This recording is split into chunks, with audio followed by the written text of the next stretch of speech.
ભાજપ સંગઠન દ્વારા વિવિધ હોદ્દાઓ પર અંકલેશ્વર પાલિકાના હોદ્દેદારોની નિમણૂક કરાતા રાજકીય માહોલ ગરમાવશે અને કાર્યકરોમાં પણ ચર્ચાનો માહોલ જોવા મળી રહ્યો છે। જાહેર કરાયેલા મેન્ડેટ મુજબ અંકલેશ્વર નગરપાલિકાના પ્રમુખ તરીકે જિગ્નેશ અંદાડિયાની વરણી કરવામાં આવે છે, જ્યારે ઉપપ્રમુખ પદની જવાબદારી વિરલ મકવાણાને સોંપવામાં આવે છે। ઉપરાંત સ્ટેન્ડિંગ કમિટીના ચેરમેન તરીકે રાહુલ વામજાની પસંદગી કરવામાં આવે છે। તે ઉપરાંત શાસક પક્ષના નેતા તરીકે અશોક પટેલની નિમણૂક કરવામાં આવે છે, જ્યારે દંડક તરીકે ભાવેશ કાયસ્થને જવાબદારી સોંપવામાં આવી। મહત્વના હોદ્દાઓ પર થયેલી આ નિમણૂકોને લઈને રાજકીય વર્તુળોમાં વિવિધ ચર્ચાઓ શરૂ થઈ ગઈ છે।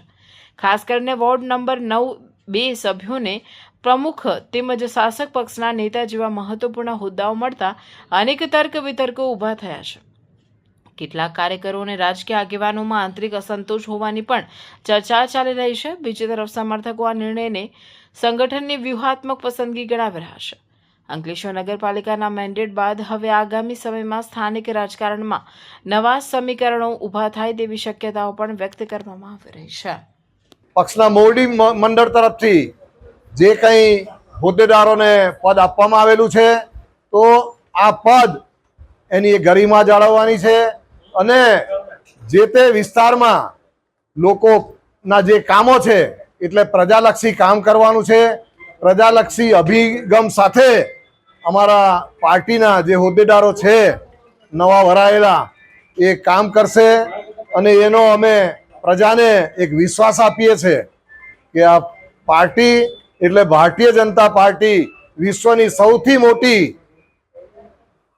કાર્યકરોની સંખ્યા ધરાવતી પાર્ટી છે અને એમાં આજે અહીં અંકલેશ્વર મુકામે પણ જે હોદ્દેદારોની નિમણૂક કરવામાં આવેલી છે, આ તમામ હોદ્દેદારો સાથે તમામ ચૂંટાયેલા સભ્યોને સાથે લઈને ચાલશે અને અંકલેશ્વરનો પણ ભવ્યાતિ ભવ્ય વિકાસ કરશે એવી અભ્યર્થના સાથે જય ભારત માતા કી જય।